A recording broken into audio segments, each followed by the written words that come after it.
Steve Jobs didn't just save Apple. He resurrected it from a point where analysts openly said, Apple is already dead. They just haven't buried it yet. But here's the part no one tells you. After Apple became powerful again. After the iMac. After the iPod. Steve Jobs approved a product so broken, so embarrassing, that Apple employees quietly stopped using it themselves. This wasn't during his exile. This wasn't before he matured. This was Steve Jobs at the height of his power. And it failed spectacularly. The myth of the perfect comeback. When Steve Jobs returned to Apple in 1997, he wasn't welcomed as a hero. He was seen as too emotional, too controlling, too unpredictable. But Jobs moved fast. Within weeks, he cut Apple's product lineup from over 350 products to just 10.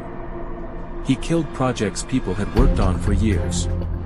He removed executives who disagreed with him. This ruthless focus led to the iMac. Apple's return to profitability.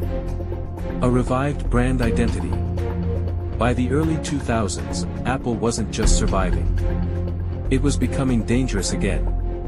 And that's when Steve Jobs made a decision that exposed a blind spot even he didn't fully understand. The vision: Apple owns your digital life. Steve Jobs hated one thing above all else: friction. He believed technology should disappear. No syncing cables. No manual backups. No thinking. So he pushed Apple into something it had never truly mastered: internet-scale services. MobileMe was supposed to be revolutionary. Jobs promised emails that arrived instantly, contacts that synced everywhere, calendars that never conflicted, photos that followed you automatically. In today's terms, this sounds normal. Back then, it was radical. Apple charged users $99 per year, signaling confidence. Internally, Jobs called MobileMe the future of Apple's ecosystem. That confidence would soon become humiliation. The launch that broke everything. MobileMe launched in 2008. Almost immediately, everything collapsed. Emails arrived hours late. Sometimes never arrived. Contacts duplicated endlessly. Or vanished completely. Calendars synced incorrectly. Created phantom events. Some users permanently lost data. Worse, Apple's support lines were overwhelmed. Apple Store employees couldn't explain what was happening. And Apple engineers knew the truth: the back-end infrastructure wasn't ready. Apple had designed a beautiful interface on top of a fragile system. This wasn't a bug. It was a structural failure. The meeting that shook Apple. Steve Jobs called the MobileMe team into a private meeting at Apple headquarters. This wasn't a discussion. It was a reckoning. Jobs asked one question: can anyone tell me what MobileMe is supposed to do? The silence was deafening. Then Jobs said something that still circulates inside Apple to this day: you've tarnished Apple's reputation. You should hate each other for having let each other down. According to multiple insiders, the room went cold. No one defended the product. Jobs ended the meeting abruptly. The head of MobileMe was removed immediately. This moment shattered a myth inside Apple, that design excellence alone was enough. The real failure.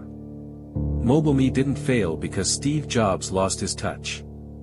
It failed because Apple misunderstood itself. Apple was elite at hardware, industrial design, consumer software. But cloud services required massive server reliability, redundancy, invisible engineering, patience over perfection. Jobs had pushed Apple into a world where aesthetic control didn't guarantee success. This was one of the few times in his career where vision outran execution. Consequences. Apple did something rare. They admitted defeat. MobileMe was quietly shut down. No long defense. No excuses. Just silence. And internally, Apple reorganized its entire Internet Services division. This failure forced a cultural shift: less secrecy, more infrastructure investment, more humility in software reliability. Redemption, from failure to foundation. Out of Mobileme's ashes came something stronger. Apple rebuilt everything: new servers, new syncing logic, new engineering leadership. That rebuild became iCloud. Same dream, same promise. But this time, Apple understood the cost. MobileMe wasn't a waste, it was the price of learning. Final close. Steve Jobs didn't fail because he was arrogant. He failed because even visionaries have blind spots. The difference? He didn't protect his ego. He protected the standard. And sometimes, the only way forward is through public failure.